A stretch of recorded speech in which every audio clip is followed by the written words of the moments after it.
basically, after you learn all of the components of the motorcycle, this is pretty much going over finding the friction zone and just riding the friction zone only. No throttle at all. Just pretty much walking the bike, only using the clutch while the bike is in first gear. No throttle at all. So basically pulling on the clutch, putting the bike in first gear,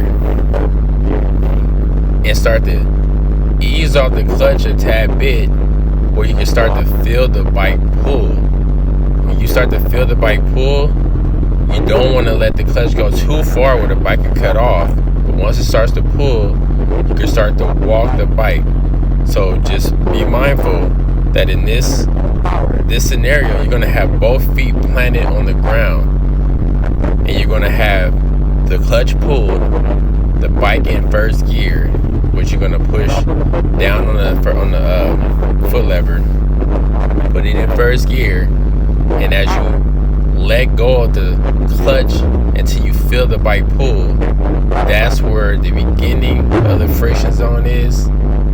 And as you pull it back in, you pretty much cut all power to the engine by being in first gear.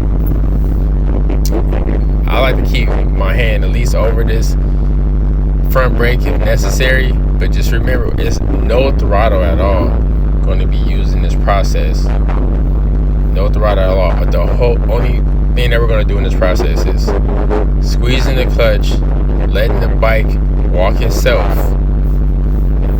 for the most part, just off of the power of its own engine. So with your feet flat on the ground and just playing with that friction zone, finding the friction zone, getting used to it, pretty much walking the bike.